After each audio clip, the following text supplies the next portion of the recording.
कहानी शुरू होती है एक लड़के से जो उल्टे काले स्पिरिट अंडे के रूप में जन्म लेता है। स्कूल की सबसे खूबसूरत लड़की सबके विरोध के बाद भी उससे कॉन्ट्रैक्ट करने की जिद करती है। वह उसे रोज सहलाती है और यहाँ तक कि सोते और नहाते वक्त भी उसे अपने पास रखती है। ऐसा इसलिए क्योंकि वो लकी लू रुयान असल में एक महान महारानी का पुनर्जन्म है जिसने अपनी पिछली जिंदगी में सिर्फ मार्शल आर्ट्स पर ध्यान दिया था। इस अनदेखी का अंत बहुत बुरा हुआ था, इसीलिए अपनी पुरानी गलतियों को न दोहराने के लिए उसने बीस्ट टेमिंग का रास्ता चुना और इस तरह उसने हमारे हीरो से कॉन्ट्रैक्ट कर लिया जिसके अंदर प्राचीन ड्रैगन का खून दौड़ रहा है, जो अभी अपने अंडे के अंदर मजे से सो रहा है। अचानक उसे एक अजीब और बहुत ही शानदार एहसास होता है। उसे पता चलता है कि आखिरकार एक इंसान ने उसके साथ कॉन्ट्रैक्ट कर लिया है। पुनर्जन्म के बाद उसे प्राचीन ड्रैगन का खून और एक गोल्डन लेवल सिस्टम मिला था जो उसकी मदद करता है। हर लेवल पर उसे एक नया गोल्डन ट्रेड मिलता है, पर बिना किसी पार्टनर के वो लेवल अप नहीं कर सकता था, इसलिए वो आगे नहीं वाला पा रहा था। जैसे ही कॉन्ट्रैक्ट पूरा होता है, ड्रैगन के अंडे से एक चमकदार सुनहरी रोशनी निकलती है। दोनों का रिश्ता जूझ जाता है और सिस्टम पार्टनर बनने की पुष्टि करता है। अपना नाम सुनकर हमारा हीरो जियांग या हैरान रह जाता है। नाम जियांग या और नस्ल ड्रैगन। वो तुरंत सिस्टम से पूछता है कि क्या वो किसी मीठी लड़की की आवाज में बात कर सकता है और सिस्टम तुरंत अपनी आवाज बदल लेता है। पार्टनर लू रुयान नजदीकी 3 लेवल 1। उसे पता चलता है कि लेवल 2 के बिना वो अंडे से बाहर नहीं आ सकता। अब उसे अपनी आजादी के लिए रुयान पर ही भरोसा करना होगा। कॉन्ट्रैक्ट पूरा होने के बाद रुयान उत्सुकता से अंडे की ताकत और स्टेटस देखने की कोशिश करती है, पर उसे हैरान करते हुए वहाँ कोई जानकारी दिखाई नहीं देती। वो सोचती है कि शायद अंडा अभी फूटा नहीं है, इसलिए ऐसा है। वो खुद को समझाती है कि इससे कोई फर्क नहीं पता। आखिर एक मामूली ड्रैगन भी बाकी जानवरों के मुकाबले भगवान की तरह शक्तिशाली होता है। अब सबसे जरूरी काम है इस अंडे को बाहर निकालना। यही सोचकर वो अंडे को उठाती है, उसे गले से लगाती है और उस बीस्ट नेस्ट से बाहर निकलने लगती है। इसी बीच घोंसले के बाहर लोगों की भारी भी जमा हो चुकी थी। सभी लोग बड़े उत्साह के साथ अपने नए स्पिरिट जानवरों को दिखा रहे थे। तभी एक लक्की पूरे आत्मविश्वास के साथ आगे बढ़ती है। उसके हाथों में नीले रंग की जमीन पर दौड़ने वाली एक अजीब मुर्गी थी। आलेका थी बरगतात और को दौड़ने वाली एक अजीब मुर्गी थी। आलेका दौड़ने वाली स्पिरिट जानवरों को दिखा रहे थे। आलेका आका परा था। बाई निंगबिंग नाम की एक छात्रा इस नज़ारे को देखकर हैरान रह जाती है। 80 टैलेंट स्कोर वाली ऐसी मुर्गी को चुनना उसकी काबिलियत की बर्बादी लग रहा था। वहाँ मौजूद टीचरों के चेहरों पर भी मायूसी साफ दिख रही थी। सभी लोग निराश थे। मानव लोगों की नफरत को महसूस करते हुए उस छोटी नीली मुर्गी ने अचानक अपनी आंखें खोल दी। उसने आसमान की तरफ देखकर एक ऐसी तेज आवाज निकाली जो पूरे इलाके में गूंज उठी। यह एक फीनिक्स की आवाज थी। किसी को उम्मीद नहीं थी कि इस मामूली जानवर में पौराणिक फीनिक्स का खून होगा। फीनिक्स के खून की बात सुनते ही वहां खड़े सभी लोग हैरान रह गए। एक छात्र ने तो चुपके से अपने जानवर को पीछे छुपा लिया। अगर बाई निंगबिंग को भगवान जैसा ताकतवर जीव मिला है तो 99 टैलेंट स्कोर वाली लू रुयान को आखिर कैसा जानवर मिला होगा। सभी की नजरों के सामने रुयान धीरे धीरे उस पर घोंसले से बाहर आती है और यहीं से कहानी में एक बह मोड़ आता है। अचानक आसमान में एक बहुत ही अजीब नजारा दिखने लगता है। इस जादुई दृश्य ने सबको हैरान कर दिया। लोग सोचने लगे कि क्या रुयान ने भगवान से भी ज्यादा ताकतवर किसी जीव को अपना लिया है। इसी बीच शिया किंगडम की सीमाओं के बाहर वहां के 10 सबसे ताकतवर योद्धाओं में से एक ली शियाओयाओ आसमान में इस नजारे को देखकर दंग रह गया। इस भयानक और विशाल दृश्य को देखकर वो सोचने लगा कि क्या कोई नया दिव्य जीव इस दुनिया में आया है। उसने खुद जाकर देखने का फैसला किया। उसके निकलते ही शिया किंगडम के दूसरे बड़े महारथियों का ध्यान भी इस पर गया। वे सभी अपने अपने स्पिरिट जानवरों पर सवार होकर उसके पीछे चल दिए। वह डरावना नजारा काफी देर तक रहा और फिर धीरे धीरे गायब हो गया। लेकिन जब लोगों ने रुयान के हाथों में वह अंडा देखा तो सब दंग रह गए। उन्हें अपनी आंखों पर यकीन नहीं हो रहा था। वे सोच रहे थे कि उसने बिना फूटे अंडे को चुनने का इतना बड़ा खतरा क्यों लिया। क्या यह किसी बेहद शक्तिशाली जीव का बच्चा था। आसमान में उड़ते योद्धा भी हैरान थे।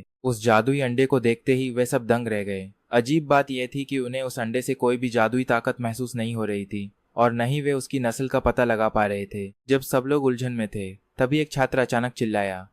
उसने दावा किया कि आसमान का वह नजारा रुयान की वजह से नहीं बल्कि बाई निंगबिंग के कारण था। यह सब निंगबिंग के हाथ में मौजूद उस अनोखे जीव की वजह से हुआ था। उसकी बात सुनकर सबको लगा कि यही सच है। आखिरकार उस फीनिक्स की आवाज ने ही आसमान में वो बदलाव किया था। निंगबिंग ने फीनिक्स के खून वाले जीव से नाता जोड़ा है। ऐसे दिव्य जीव के लिए आसमान में ऐसा नजारा दिखाना बेहद आम बात है। फीनिक्स की बात सुनते ही वहां आए बे योद्धाओं को भी अपनी गलती का एहसास हुआ। उन्हें समझ आ गया कि असली हीरो कौन है। लोगों की तारीफों और जलती हुई नजरों के बीच बाई निंगबिंग ने गर्व से अपना सिर उठा लिया। वो इस पल का पूरा मजा ले रही थी। दूसरी तरफ वुलिन ने लू रुयान के हाथ में मौजूद अंडे को देखा और एक ठंडी सांस ली। उसने निराशा में रुयान से पूछा कि क्या सच में उसने इसी को चुना है। रुयान ने हाँ कहा। डायरेक्टर ने उसकी पसंद का सम्मान करने की बात कही। भले ही उन्हें यह फैसला अजीब लगा हो, लेकिन बाकी लोग इतने अच्छे नहीं थे और उसका मजाक उड़ाने लगे। वे उसका मजाक उड़ा रहे थे क्योंकि वे कुछ बात देखना चाहते थे, पर सामने सिर्फ एक बेजान अंडा था। लोग ताने मारने लगे कि अगर कॉन्ट्रैक्ट के बाद भी अंडा नहीं फूटा तो यह जरूर मरा हुआ है। ताने सुनकर रुयान ने अपनी भौहें सिकोई और निंगबिंग के हाथ में मौजूद उस जीव को देखा। उसे महसूस हुआ कि सब कुछ उसकी पिछली जिंदगी की तरह ही हो रहा था। तब भी उस फ्रॉस्ट फीनिक्स ने निंगबिंग को ही चुना था, लेकिन इस जन्म में रुयान जानती थी कि उसे फीनिक्स से भी ज्यादा खतरनाक और ताकतवर जीव मिल चुका है, इसलिए उसे कोई फिक्र नहीं थी। यह सोचकर रुयान धीरे से मुस्कुराई। किसी दिव्य जीव को पाना अब उसके लिए कोई बड़ी बात नहीं थी। उसने गर्व से निंगबिंग को 1 महीने बाद लड़ने की चुनौती दी, जहां हारने वाले को हमेशा के लिए जाना होगा। उसने शर्त रखी कि हारने वाले को एकेडमी छोड़नी होगी। निंगबिंग ने तुरंत इसे स्वीकार कर लिया ताकि वह खुद को सबसे बेहतर साबित कर सके। भी छटने के साथ ही यह खबर हर तरफ फैल गई। इसके बाद रुयान तैयारी में जुट गई। उसने बिना समय गंवाए अंडे को सेने के लिए जरूरी सामान जैसे पोषक घोल और एक खास मशीन खरीद ली। अपनी जादुई ताकत का इस्तेमाल करते हुए उसने अंडे को मशीन के अंदर रखा। अब परीक्षा की घड़ी थी। उसने पोषक घोल डाला और अंडे को सेने की प्रक्रिया शुरू कर दी। धीरे धीरे अंडे के अंदर की गर्मी बनने लगी। अंडे के छिलके के भीतर उस जीव को ऐसा महसूस हुआ जैसे किसी ने उसे बहुत ही प्यार और गर्माहट के साथ अपनी बाहों में समेट लिया हो। यह एहसास बहुत गहरा था, मानो उसकी सभी इंद्रियों को राहत मिल रही हो। सच कहें तो ये एक अजीब सा सुख था और वह गर्माहट इतनी अच्छी थी कि वह उसमें खोने लगा। लेकिन जल्द ही जैसे ही ताकतवर ऊर्जा अंडे के अंदर पहुंची, उसकी चेतना पूरी तरह जाग गई। उसने तुरंत उस शुद्ध ताकत को सोखना शुरू कर दिया। लगातार 3 दिनों तक रुयान ने यही तरीका अपनाया। अंडे की देखभाल करने के बाद आखिरकार उसमें दरारें दिखने लगीं। जन्म का वह पल बेहद करीब था। अंडे के भीतर वह जीव लगातार उस पोषक घोल को पीकर अपनी ताकत बहा रहा था। लेवल 1 की सीमा पार करते ही वो खुद ब खुद लेवल 2 पर पहुंच गया, जिससे उसे एक नया ट्रेड चुनने का मौका मिला। उसकी किस्मत अच्छी थी और उसे एक अनोखा गोल्डन ट्रेड मिला। यह था इन्फिनिट डिवॉर। इसकी मदद से वो जादुई ऊर्जा या मांस वाली किसी भी चीज को खाकर पचा सकता था, जिससे उसे पॉइंट्स और नए हुनर मिलते थे और रेवोल्यूशन पॉइंट्स भी मिलते थे। यह वाकई एक गजब का इनाम था और मिलने वाले फायदों की कोई सीमा नहीं थी। अगले ही पल वह जीव आखिरकार अंडे का खोल तो कर बाहर आ गया। तभी 2 नाजुक हाथों ने नीचे बोकर उसे प्यार से उठा लिया। रुयान को देखकर वो हैरान रह गया। उसकी खूबसूरती वाकई गजब की थी। ऐसी मालकिन के साथ रहना कोई बुरा सौदा नहीं था, खासकर जब कॉन्ट्रैक्ट इतनी खूबसूरत लड़की के साथ हो। वहीं रुयान बहुत खुश थी क्योंकि ये एक असली ड्रैगन था। पर तभी वो रुकी क्योंकि उसके शरीर के गहरे काले स्केल्स बाकी ड्रैगन से अलग थे। ब्लड लाइन की ताकत नीले, लाल, सफेद, बैंगनी या सुनहरे रंग से पहचानी जाती है। उसे याद आया कि पिछले जन्म में एक गॉड लेवल टेमर सुनहरे ड्रैगन पर सवार होकर अजय रहता था। लेकिन इस काली ब्लड लाइन का क्या मतलब था? क्या ये सुनहरी वाली से भी ज्यादा ताकतवर थी? रायन ने तुरंत उस नवजात को साफ किया और पहले से तैयार बीस्ट का मांस उसे खाने को दिया। मैंने नन्हे जीव से पूछा कि क्या वह भूखा है और उसे पहला भोजन करते ध्यान से देखने लगी। जैसे ही उसने खाना शुरू किया, नोटिफिकेशन आया कि इससे उसकी मैक्सिमम हेल्थ हमेशा के लिए बढ़ गई। इसी बीच रायन ने जब उसके एट्रीब्यूट्स चेक किए तो वह दंग रह गई। उसके पास सबसे ऊंचे ग्रेड की एंसेस्ट्रल ड्रैगन ब्लड लाइन थी। इसका मतलब था कि इस नन्हे जीव के पास एंसेस्ट्रल बीस्ट के बेस स्टैट्स थे, जो लेवल 2 पर ही आसमान छू रहे थे। यह देखकर रायन ने मन में पक्का इरादा कर लिया कि वह चाहे जो हो इसे पालेगी। जैसे ही उसने उसे खाते देखा, उसकी नजरें और प्यार से भर गईं। वह नन्हा ड्रैगन बहुत ही प्यारा था। उसने उसका नाम शॉनयॉन रखने का फैसला किया और उस नन्हे जीव ने भी मजबूरी में अपना सिर हिलाकर हामी भर दी। रायन ने वादा किया कि वह पेट भरने के बाद शॉन यिन को लेवल अप करने के लिए डंजियन ले जाएगी। 5 मिनट बाद ड्रैगन ने एक छोटी डकार लेकर अपने पेट पर हाथ फेरा और हॉस्टल से बाहर भागती रायन के पीछे चल दिया। अगले कदम के लिए तैयार, अब हम जियाओशू एकेडमी डंजियन स्क्वायर की ओर चलते हैं, जो उत्सुक छात्रों की भीड़ से खचाखच भरा था। टीचर्स अपनी क्लासेज को संभालने और ये पक्का करने में व्यस्त थे कि हर छात्र सलीके से डंजियन में जा सके। एकेडमी डंजियंस के लिए कड़े नियम रखती है और किसी हाई लेवल डंजियन में जाने के लिए बेहद सावधानी चाहिए। अंदर के बीच को हराने से एक्सपीरियंस पॉइंट्स मिलते हैं और किस्मत अच्छी हो तो रेयर खजाने मिलने का छोटा सा मौका भी रहता है। पिछले 3 दिनों में स्पिरिट बीस्ट पाने वाले छात्रों को उनकी काबिलियत के हिसाब से अलग क्लासेस दी गई। निंगबिंग ने गॉड लेवल बीस्ट पाकर क्लास 1 में जगह बनाई, जो खास तौर पर एलिट जीनियस बच्चों के लिए थी। वहीं रायन को, जिसके पास मरा हुआ अंडा माना गया था, कई लोगों ने ठुकरा दिया और आखिरकार उसे क्लास 9 में जगह मिली। क्लास 9 की टीचर 30 साल की सू शियाओयान थी, जो बचे हुए छात्रों की देखभाल कर रही थी। जब दूसरे लोग रायन का मजाक उड़ा रहे थे तो उसकी दोस्त दोस्त शिनरॉन उसका बचाव करने ही वाली थी कि उसने रायन को आते देखा। जैसे ही शिनरॉन की नजर रायन के हाथ पर पड़ी, वह इस बदलाव को देखकर चौंक गई। उसने पूछा कि क्या यह वही स्पिरिट बीस्ट है जो काले अंडे से निकला है, और रायन ने बस सिर हिलाया। वह ड्रैगन को क्लास के पीछे ले गई और 4 पैरों वाला सांप कहने वालों को नजरअंदाज किया। मुझे तो यह काली कीचड़ मछली जैसा लगता है, एक छात्र ने मजाक उड़ाया। शायद वो अंडा कभी फूटा ही नहीं और तुमने इसे सड़क किनारे से खरीदा है। लोगों के मजे लेने पर रायन बस मन ही मन हंसी। सच कहें तो उनकी नासमझी बेमिसाल थी। उसने खुद से कहा कि इन लोगों ने कभी असली ड्रैगन देखा ही नहीं। सबके आने के बाद डंजन्स में जाने का समय हुआ। वहाँ कुल 5 तरह के डंजन उपलब्ध थे और हर सेशन ठीक 3 घंटे का था। यह वक्त के खिलाफ दौड़ थी और 3 घंटे बाद सबको जबरन बाहर भेज दिया जाता। पास में छात्रों के स्कोर मापने का एक डिवाइस रखा था। डंजियन में मारे गए हर स्पिरिट बीस्ट के लिए छात्रों को तय पॉइंट्स मिलते। अपनी रफ्तार बनाए रखना जरूरी था। छात्र खुद अपना स्कोर नहीं देख सकते थे, लेकिन बाहर खड़े लोग साफ देख पाते। टॉप 10 खिलाड़ियों को शानदार इनाम मिलने वाले थे। एक साथ जोश से चिल्लाने के बाद छात्रों ने अपने अपने डंजियन चुनना शुरू कर दिया। वहाँ का माहौल काफी रोमांच से भरा था। रायन भी अलग नहीं थी। वह एक डंजियन के पास गई और स्क्रीन पर जानकारियां देखने लगी। हम इसे चुनेंगे शॉनयॉन। उसने देखा कि हालांकि इसकी मुश्किल ज्यादा थी, पर इनाम भी बहुत बड़े थे। यह एक बड़ा खतरा था, लेकिन सोच समझकर उठाया गया कदम। वह उनका मुंह बंद करना चाहती थी जिन्होंने उसका मजाक उड़ाया था। इसलिए रायन नन्हे ड्रैगन को लेकर डंजियन की गहराइयों में चली गई। अंदर जाते ही नन्हे ड्रैगन ने उत्साह से आसपास देखा। हम उन्हें 2 पथरीले पहाड़ों के बीच खड़ा पाते हैं। कर दिखाओ शॉनयॉन, अब सब तुम्हारे हाथ में है। रायन ने हौसला बढ़ाया। जवाब में उस नन्हे साथी ने पूरे भरोसे के साथ सिर हिलाया। उसने एक ऐसी दहाड़ मारी जो पूरी एमराल्ड स्टोन वैली में गूंज उठी। तभी जमीन से फुफकारता हुआ एक पेंगोलिन रैट निकला और अचानक हमला कर दिया। वह जमीन में छिप सकता है, धड़कते दिल से रायन चिल्लाई। ड्रैगन ने फुर्ती से रैट के वार को बचा लिया। ये देखकर कि हमला बेकार गया, पेंगोलिन रैट ने वापस जमीन के अंदर भागने की कोशिश की, लेकिन ड्रैगन उसे जाने देने वाला नहीं था। उसने आगे बढ़कर रैट के पिछले हिस्से को अपने पंजों से जकड़ा और उसे बाहर खींच लाया। अगले ही पल उसका दूसरा पंजा उस जीव के शरीर के आर पार हो गया। यह एक तेज और निर्णायक अंत था। सिस्टम ने घोषणा की कि पेंगोलिन रैट मारने से 3 एक्सपीरियंस पॉइंट्स मिले हैं। रायन ने खुशी से हवा में लहराया। वह बहुत खुश थी। शॉनयॉन, तुम कमाल हो। उसने जोश बढ़ाया। लेकिन जंग अभी खत्म नहीं हुई थी, क्योंकि जमीन से कई और चूहे बाहर आने लगे थे। चूंकि वे सब यहीं आ चुके थे, तो नन्हे ड्रैगन ने फैसला किया कि ये हमेशा यहीं रहेंगे। उसने पंजे ताने और दहाड़ा। एंसेस्ट्रल ड्रैगन ब्लडलाइन की ताकत साफ दिख रही थी और उस दहाड़ के डर से वहां की सारी जीवित चीजें घुटने टेकने लगीं। पेंगोलिन रैट्स डर से चीखते हुए जमीन पर गिर पड़े। इस नजारे को देखकर पास खड़ी रायन पूरी तरह हैरान रह गई। वह उस एंसेस्ट्रल ड्रैगन ब्लडलाइन की भयानक ताकत देखकर दंग थी। अभी तो शॉन इन सिर्फ अपने बचपन में था। जब वह पूरी तरह बड़ा हो जाएगा तो उसकी ताकत का कोई अंत नहीं होगा। चूहों की इस लाचारी का फायदा उठाते हुए नन्हा ड्रैगन एक एक करके उनका सफाया करने के लिए आगे झपटा। वह तेजी से आगे बढ़ा और आखिरी चूहे तक को ढेर कर दिया। इतने सारे पेंगोलिन रैट्स को मारने से काफी ज्यादा एक्सपी मिलने वाली थी। वह पहले ही 21 एक्सपीरियंस पॉइंट्स तक पहुंच चुका था, जिससे वो अगले लेवल अप के बिल्कुल करीब था। उसने उन चूहों के बचे हिस्से को खाने का फैसला किया। वह पक्का नहीं था कि स्वाद कैसा होगा, फिर भी उसने मांस का एक टुकड़ा उठाया और चबाने लगा, जो कि काफी गलत फैसला साबित हुआ। इसका स्वाद बेहद खराब था, फिर भी इनाम के लालच में उसने खुद को खाने पर मजबूर किया। सच कहें तो उसका यह जुनून काबिले तारीफ था। स्वाद बहुत खराब था, इसलिए रायन ने उसे रोककर मांस पकाने को कहा। उसने अपनी स्टोरेज रिंग से एक छोटा हीटर निकाला जिसमें रखने से मांस खुद पक जाता। उसने शॉन को जी भरकर खाने को कहा, क्योंकि उसे बड़े होने के लिए पोषण की जरूरत थी। नन्हे ड्रैगन ने अपने पंजों से रायन से पका हुआ मांस लिया और तुरंत ही उसकी आंखों में सच्ची कृतज्ञता के भाव आ गए। वो उसकी समझदारी से प्रभावित था। उसने हर बात का ध्यान रखा। गर्म होने पर मांस पहले से बेहतर लगा। उसने फटाफट खाया और हम देखते हैं कि उसका डिफेंस 11 पॉइंट्स तक बढ़ गया।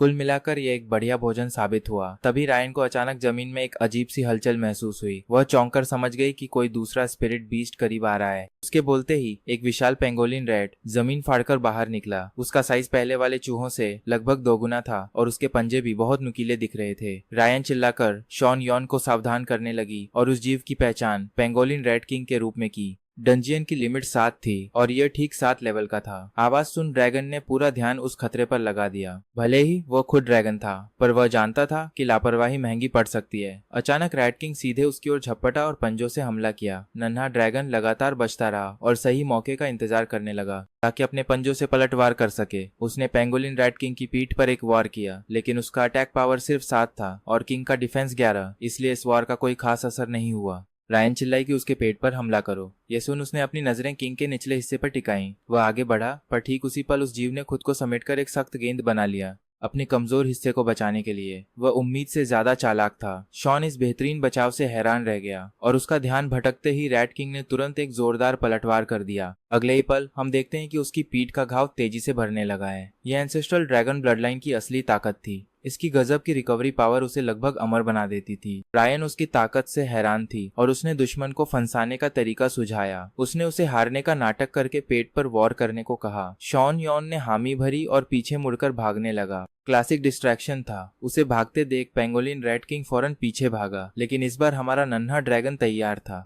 जैसे ही पीठ पर वार हुआ, वो तुरंत घूमा और ड्रैगन पंजों से रैट किंग का पेट फाड़ दिया। ये एक घातक वार था। बुरी तरह घायल होकर रैट किंग हौसला खो बैठा और जमीन में धंसने की कोशिश करने लगा।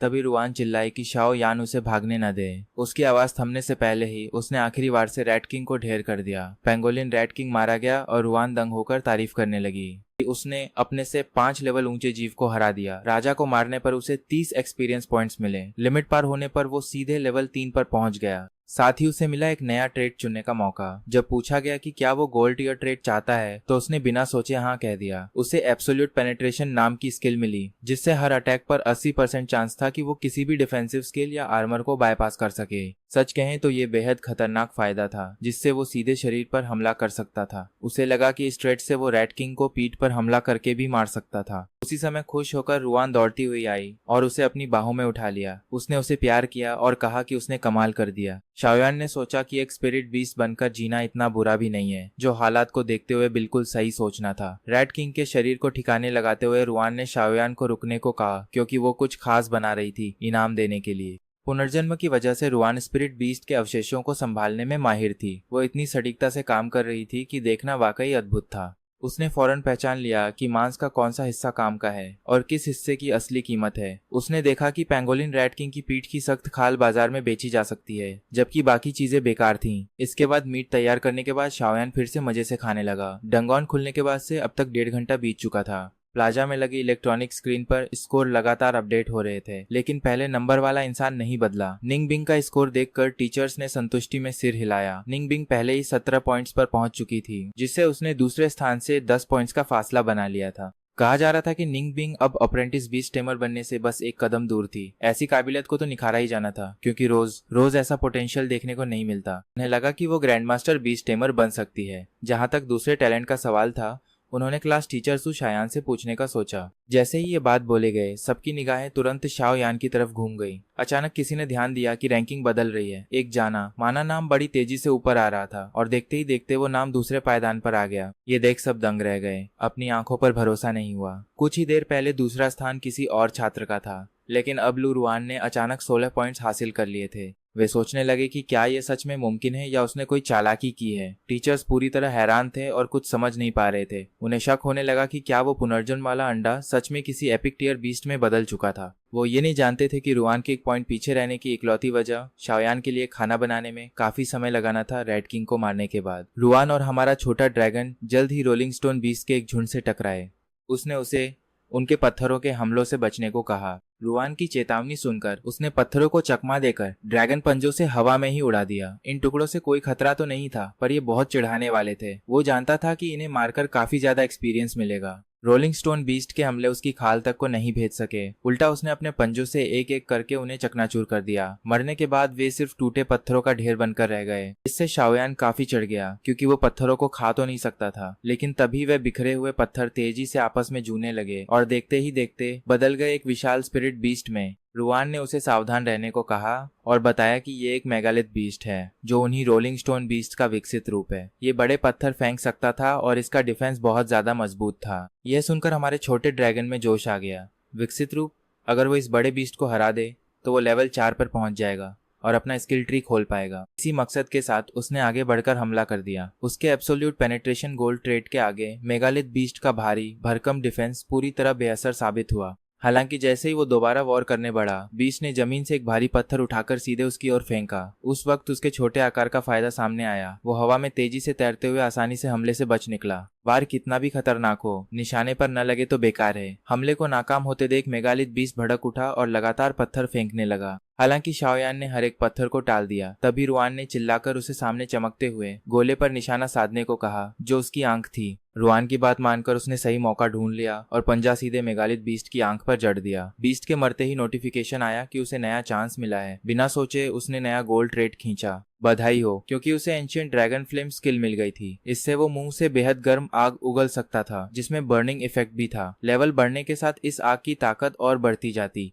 इस गोल्ड ट्रेड का असर देखकर वो बेहद खुश हुआ। आखिरकार उसे एक एक्टिव अटैकिंग स्किल मिल गई थी। अब उसका स्किल ट्री भी खुल चुका था और वो इसके चमत्कारों को देखने के लिए बेताब था। इलिया अल्बेरियन पालेंगे एक्टिव देखने के लिए बेताब था। तभी अचानक एक डार्क पैनल खुला, जो कई शाखाओं वाले एक बड़े पेड़ जैसा दिख रहा था, जिसे देख सिर घूम जाए। उसने धीरे से एक शाखा वॉइड संडर पे टैप किया। इसे अनलॉक करने के लिए 15 पॉइंट्स की जरूरत थी। ये बहुत ज्यादा थे, इसलिए उसने धीरे धीरे बढ़ने का फैसला किया। उसके पास सिर्फ एक ही स्किल पॉइंट था, तो उसने सबसे बुनियादी स्किल को चुना और पहली शाखा पर टैप किया, जिससे एक पॉइंट कट गया और dragon claw tier skill unlock हो गई। मेगालिथ बीस्ट को इतनी आसानी से मरते देख रुआन ने राहत की सांस ली। ऐसा लग रहा था कि शाओयान को लेकर उसकी चिंताएं बिल्कुल फालतू थीं। उसकी ताकत वाकई कमाल की होती जा रही थी। तभी मेगालिथ बीस्ट के शव के ठीक बगल में हवा से 2 छोटी किताबें जादुई रूप से प्रकट हुईं। उत्सुकता से शाओयान ने आगे बढ़कर उन्हें अपने पंजों से उठाया और ध्यान से देखा। असल में ये एक्सपीरियंस बुक्स थीं। हमारी किस्मत वाकई अच्छी थी, क्योंकि किसी स्पिरिट बीस्ट से ऐसी बुक मिलने की गुंजाइश बहुत ही कम होती है। रुआन ने उसे जल्दी से उन्हें खोलने को कहा, ताकि उसका लेवल तेजी से बढ़ सके। रुआन की सलाह मानकर शाओयान ने सिर हिलाया और उन किताबों के पन्नों को पलटा। इन दोनों किताबों ने उसे तुरंत 40% ज्यादा एक्सपीरियंस दिया। लिमिट पार करते ही सिस्टम ने उसे सीधे लेवल 5 पर पहुंचा दिया। अब उसका पहला एवोल्यूशन शुरू होने वाला था, जिसमें करीब 10 मिनट लगते। जैसे ही सिस्टम की आवाज थमी, उसे अचानक बहुत तेज नींद आने लगी। थकान को देखते हुए ऐसा होना लाजमी था। कुछ ही देर में वो एक बेहद मुलायम और चमकीले सफेद प्रकाश से घिर गया, जो एवोल्यूशन का पक्का इशारा था। अब तक डंगोन खुले 2 घंटे बीत चुके थे। ज्यादातर छात्र 3 घंटे पूरे होने से पहले ही जा चुके थे, क्योंकि उनके स्पिरिट बीस्ट काफी जख्मी हो गए थे। देखते ही देखते 10 मिनट बीत गए और उसका पहला एवोल्यूशन पूरा हो गया। आखिरकार उसका एवोल्यूशन ट्री भी खुल चुका था और उसे एक एवोल्यूशन एक्शन पॉइंट मिला। शाओयान ने धीरे धीरे अपनी आंखें खोलीं और उसे अपने शरीर में एक अनोखी और शानदार ताकत का एहसास हुआ। वो एवोल्यूशन ट्री को देखने के लिए बेचैन था, जो स्किल ट्री की तरह ही अनगिनत उलझी हुई शाखाओं से भरा था। सच कहें तो ये काफी उलझाने वाला था। उसके पास खर्च करने के लिए एक एवोल्यूशन पॉइंट था। शाखाओं को खंगालने के बाद उसने बेबसी भरी सांस ली, क्योंकि हर रास्ता बहुत ताकतवर लग रहा था। लेकिन सबसे अच्छे रास्तों के लिए जरूरी पॉइंट्स की संख्या बहुत ज्यादा थी। उसे सब्र रखना होगा। उसने सोचा कि एक एक कदम उठाना ही बेहतर है। उसने एक खास शाखा को अनलॉक कर लिया। इससे उसे सुपीरियर डिफेंस मिला, जिससे उसकी ताकत बढ़ी। तभी सिस्टम ने उसे एक और ड्रॉ की याद दिलाई। जब उससे पूछा गया कि क्या वो गोल्ड ट्रेड के लिए जाना चाहता है, तो उसने तुरंत हाँ कर दिया। उसे बीस्ट लैंग्वेज मास्टरी मिल गई। अब वो हर जानवर की भाषा समझ सकता था। वो एक पल के लिए रुका, सोचने लगा कि क्या ये सच में काम आएगा। खैर, शायद आ जाए। उसका एवोल्यूशन पूरा होते ही रुयान ने दौड़कर उसे हवा में उठा लिया और उसकी कामयाबी का जश्न मनाने लगी। लेकिन ये खुशी का पल छोटा ही था। तभी वहां एक अनाउंसमेंट गूंजी कि डंजन बंद होने वाला है। सबको बाहर निकाले जाने में सिर्फ 30 मिनट बचे थे। कम समय देख रेयान ने सुझाव दिया कि वो कुछ और स्पिरिट बीस्ट का शिकार करने के लिए थोड़ी और मेहनत करें। शाओयान ने पूरे जोश में अपने ड्रैगन पंजे दिखाते हुए हाँ में सिर हिलाया। इसके तुरंत बाद दोनों ने उस कंकड़ वाली घाटी में तबाही मचा दी और रास्ते में आने वाले हर स्पिरिट बीस्ट का सफाया कर दिया। हमारे पॉइंट्स बड़ी तेजी से बढ़ रहे थे। जब डंजन में सिर्फ 10 मिनट बचे थे, तो कहीं और एक अलग ही नजारा था। बाइनिंग बिंग पूरे भरोसे के साथ अपने स्पिरिट बीस्ट को लेकर डंजन से बाहर आ गई। उसके लिए पहला स्थान पक्का था, एक निश्चित जीत। इसलिए वहां और समय बर्बाद करने की कोई जरूरत नहीं थी। लेकिन जैसे ही उसने बाहर कदम रखा, उसने देखा कि सब उसकी तरफ टकटकी लगाए देख रहे थे। उसे ध्यान का केंद्र बनना पसंद था। उसने अपने बीस्ट शाओ लैन से भी पूछा कि क्या यह आसान नहीं था। वो थोड़ी, सच कहें तो घमंडी थी। वो सोच रही थी कि पहले स्थान वाले को क्या इनाम मिलेगा। तभी वो झटके से सुन्न रह गई। वो दूसरे नंबर पर थी। तब जाकर उसे एहसास हुआ कि भीड़ उसे नहीं देख रही थी, बल्कि लीडर बोर्ड में सबसे ऊपर लुरियान का नाम था। पहले नंबर पर 40 पॉइंट्स के साथ लुरियान। और जैसे जैसे समय बीत रहा था, वो स्कोर लगातार बढ़ रहा था। ये तो अनसुना था। उसने खुद से कहा कि ये नामुमकिन है। अगर वो मरा हुआ अंडा फूट भी गया, तो भी वो उससे आगे नहीं निकल सकती थी। सिस्टम में कोई गड़बड़ी जरूर थी। अपनी आंखों के सामने की सच्चाई को न स्वीकारते हुए बाइनिंग बिंग ऑफिशियल वुलिन के पास पहुंची शिकायत दर्ज कराने के लिए। लेकिन उसे निराशाजनक जवाब मिला। निंगबिंग के आरोपों पर वुलिन सिर्फ बेपसी से अपना सिर हिला सकी। उसके हाथ में जो मॉनिटरिंग डिवाइस था, वो दिखा रहा था कि डंजन बिना किसी खराबी के बिल्कुल सही काम कर रहा था। निंगबिंग ने कहा कि अगर ये गड़बड़ी नहीं है, तो रुयान जरूर चीटिंग कर रही है। तभी क्लास टीचर लूमिंग ने आकर उसके कंधे को थपथ पाया। उसने कहा कि चिंता मत करो, डंजन खत्म होने वाला है। अगर पता चला कि उसने सच में चीटिंग की है तो उसका स्कोर रद्द होगा और उसे सजा मिलेगी। ये देखकर कि लूमिंग ने पहले ही मान लिया है कि रेयान धोखेबाज है, सु शायान ने मुंह सिकोड़ा। वो इस जल्दबाजी के फैसले से साफ तौर पर नाखुश थी। उसने लूमिंग से कहा कि उन्हें इस तरह बिना सोचे समझे नहीं बोलना चाहिए। अभी कोई नतीजा निकालना जल्दबाजी होगी। लूमिंग ने पलटकर पूछा कि अगर चीटिंग नहीं तो ये क्या है। दोनों के बीच तीखी बहस छिड़ गई। आखिरकार उन्होंने तय किया कि वो रेयान के बाहर आने का इंतजार करेंगे, जल्द ही। जैसे ही टाइमर 0 पर पहुंचा, रेयान और डंजन के अंदर मौजूद बाकी लोगों को जबरन बाहर टेलीपोर्ट कर दिया गया और यहीं से मामला सचमुच दिलचस्प हो गया। रेयान ने पीछे मुड़कर देखा और सोचने लगी कि उन्होंने असल में कितने स्पिरिट बीस्ट को हराया है और उनकी रैंक क्या होगी। वो चौंक गई जब देखा कि वो पहले नंबर पर हैं। उम्मीद तो थी ही, फिर भी उसने शाओयान की कड़ी मेहनत की तारीफ की। उसने वादा किया कि वो उस शाम उसे अच्छा इनाम देगी। तभी शिनरॉन बेहद उत्साहित होकर उन्हें बधाई देने दौड़ी। उसने रेयान से कहा कि वो बहुत ताकतवर है और ये भी देखा कि वो छोटा जीव पहले से काफी अलग दिख रहा था। ऐसा लगा जैसे वो काफी बड़ा हो गया है। उसी पल गुस्से से भरी बाइनिंग बिंग वहां पहुंची। अपनी कड़वाहट न छिपाते हुए उसने रेयान पर चीटिंग का आरोप लगाया कि ऐसे किसी बेवकूफ और अजीब दिखने वाले बीस्ट का पहला आना नामुमकिन है। रेयान ने पलटवार कर सबूत मांगा। अगर निंगबिंग ने ऐसा बीस्ट कभी नहीं देखा तो इसका सीधा मतलब है कि उसके पास तजुर्बे की कमी है। आखिरकार शाओयान ड्रैगन कबीले से है। तभी वुलिन ने बीच बचाव करते हुए निंगबिंग से कहा कि वो अपनी हद पार कर रही है। ऑफिशियल ने रेयान के स्कोर को बिल्कुल सही घोषित किया और फिर पूछा कि क्या किसी को कोई समस्या है। वुलिन के कड़े तेवर देखकर भीड़ की फुसफुसाहट तुरंत बंद हो गई। फिर उसने रेयान को जीत की बधाई दी और उसे अपने साथ चलने को कहा, जबकि बाकी छात्रों को आराम करने और 1 घंटे में ऑफिस वापस आने को कहा। हालांकि बाइनिंग बिंग अब भी इसे मानने को तैयार नहीं थी, लेकिन वो चुप रही। कुछ देर बाद वो ऑफिस में मिले। रेयान ने खुद पर भरोसा करने के लिए डायरेक्टर का शुक्रिया किया, लेकिन वुलिन ने कहा कि इसकी कोई जरूरत नहीं थी। वो हर छात्र के साथ निष्पक्ष रहती हैं। इतना कहकर वुलिन रेयान और उसके साथी को ध्यान से देखने लगी। उसने माना कि ये थोड़ा पर्सनल है। उसने अपने समय में करीब 1000 तरह के स्पिरिट बीस्ट देखे थे, पर ऐसा कभी नहीं देखा। उसने पूछा कि ये असल में क्या है और रेयान ने शांति से बताया कि शाओयान ड्रैगन कबीले का हिस्सा है। वुलिन ने पूछा कि क्या वो मजाक कर रही है। ड्रैगन कबीला पौराणिक था और लोगों ने सिर्फ उनके बारे में सुना था। असल में पूरे इतिहास में लोअर रेल में कभी कोई असली ड्रैगन नहीं दिखा, एक बार भी नहीं। वुलिन ने मुस्कुराते हुए सिर हिलाया। उसे यकीन नहीं हो रहा था। वैसे उसकी क्या गलती। फिर उसने बाहर निकाला पॉइंट्स लीडरबोर्ड के पहले स्थान के विजेता का इनाम, जो सचमुच बहुत दुर्लभ था। इस इनाम में बीस्ट के घाव जल्दी ठीक करने वाला हीलिंग साल्व और एक एफिनिटी पोशन शामिल था, जिसे पीने के बाद अपने बीस्ट टेमर के साथ रिश्ता थोड़ा मजबूत हो जाता है। साथ ही एक एक्सपीरियंस फ्रूट और अंत में सुरक्षात्मक कवच था जो लो लेवल हमलों को रोक सके। जैसे ही रेयान ने वुलिन से ये इनाम लिए, उसने शुक्रिया कहा। उसने शाओयान को वो इनाम दिखाए और पूछा कि क्या उसे पसंद आए। हमारे छोटे ड्रैगन ने उन चीजों को देखा और अपना थूक घटका, लेकिन जैसे ही उसने उन्हें लेने के लिए पंजे बढ़ाए, वुलिन के पीछे से गहरे सुनहरे बालों वाला एक विशाल बाघ निकला। उसके शरीर पर प्राकृतिक गहरे पैटर्न बने थे और दोनों आंखों के बीच एक सुनहरा निशान था जो तीसरी आंख जैसा था। यह काफी डरावना नजारा था। रेयान ने चौंककर मुंह पर हाथ रखा और पूछा कि क्या ये महान थंडर वर्ल्ड स्पिरिट टाइगर है। वुलिन ने हाँ कहा और बताया कि इसे बड़ा करने में उसने खून पसीना एक किया है, पर पैदाइशी टैलेंट की कमी की वजह से यह सिर्फ क्वासी डिवाइन बीस्ट के स्तर तक पहुंच पाया। उसने इसका नाम तियांचा रखा था क्योंकि इसे अजनबी पसंद नहीं थे। वो इसे ऑफिस में रखती थी। रेयान ने हामी भरी, लेकिन ठीक उसी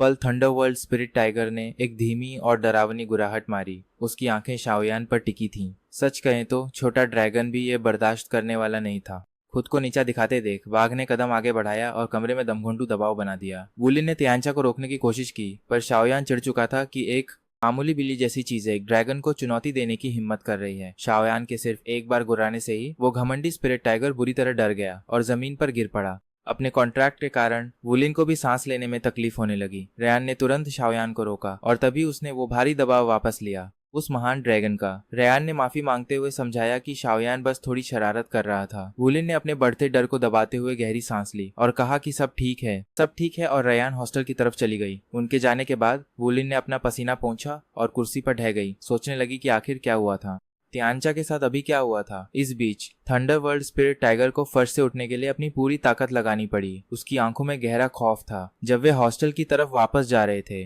रेयान ने पूछा कि अभी क्या हुआ था। क्या डायरेक्टर का बीस्ट उसे डराने की कोशिश कर रहा था। जवाब में हमारे छोटे ड्रैगन ने सिर हिलाया। रेयान मुस्कुराकर उसकी तारीफ करने लगी। लेकिन उसने उसे प्यार से चेतावनी दी कि ऐसा दोबारा न करे। आखिरकार वो डायरेक्टर का बीस्ट था और उसे चोट पहुंचाना बड़ी मुसीबत बन जाता। वैसे दोबारा ऐसा मौका शायद नहीं आएगा, क्योंकि इतने भारी दबाव को झेलने के बाद वो टाइगर दोबारा घमंड नहीं दिखाएगा। जब वे हॉस्टल पहुंचे तब तक अंधेरा होने लगा था। हॉस्टल 2 लोगों के लिए था, जिसका मतलब था कि रेयान के अलावा वहां सिर्फ उसकी सबसे अच्छी दोस्त शिनरॉन थी। जैसे ही उसने कदम रखा, शिनरॉन दौड़कर आई और उसे गले लगा लिया। कहने लगी कि वो कितनी कमाल की। अपनी जगह कुतरते हुए रेयान ने जीत का श्रेय शाओयान को दिया, जिसे शिनरॉन बहुत प्यारा मानती थी। उसने पूछा कि क्या वह उसे पकड़ सकती है। अब एक ड्रैगन को शांत और गंभीर होना चाहिए, लेकिन उसने सोचा कि एक झप्पी से क्या ही नुकसान होगा, कुछ नुकसान नहीं पहुंचाएगा। इसके बाद रेयान ने शाओयान को आराम देने के लिए नहलाया। 1 घंटे बाद जब वे बाथरूम से बाहर आए तो उन्होंने देखा कि शिनरॉन सो चुका था।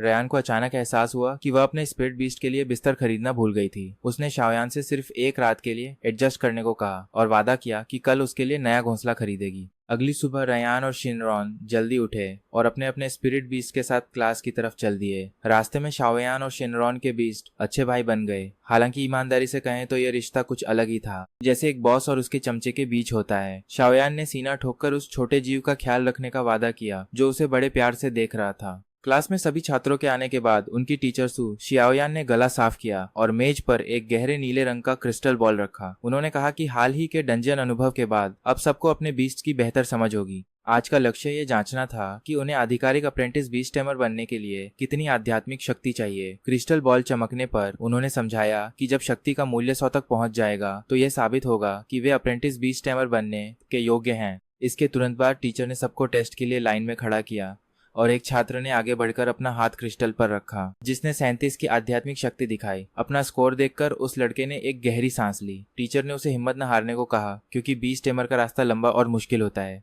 उन्होंने उसका हौसला बढ़ाया कि एक दिन वो बेहतरीन बनेगा। उसने धन्यवाद दिया और कड़ी मेहनत का वादा किया। जैसे जैसे टेस्ट आगे बढ़ा, ज्यादातर छात्रों ने अपना मूल्यांकन पूरा कर लिया। अब तक का सबसे हाईएस्ट स्कोर सिर्फ 67 था, जो अभी भी एक नौसिखिए का स्तर है। आखिर में केवल रेयान बची थी। हम देखते हैं कि वह धीरे धीरे टेस्टिंग प्लेटफॉर्म की तरफ बढ़ती है। तभी अचानक वहां मंच से एक बेहद तेज सफेद रोशनी फूटी। यह रोशनी इतनी चकाचौंध करने वाली थी कि बाकी छात्र अपनी आंखें भी नहीं खोल पा रहे थे। जैसे जैसे चमक धीमी हुई, सब उसकी तरफ लपके और क्रिस्टल बॉल पर नंबर देखने लगे। वहां ठीक 100 लिखा था। उम्मीद के मुताबिक टीचर ने रेयान को अप्रेंटिस बीस्ट टेमर बनने पर बधाई दी, लेकिन कहा कि अभी एक अंतिम परीक्षा बाकी है। रेयान ने बात समझी और तुरंत निकलने का सुझाव दिया। टीचर रास्ते में सब समझाने के लिए तैयार हो गईं और बाकी छात्रों को अपनी पढ़ाई जारी रखने या डंजियन ट्रेनिंग के लिए रजिस्टर करने को कहा।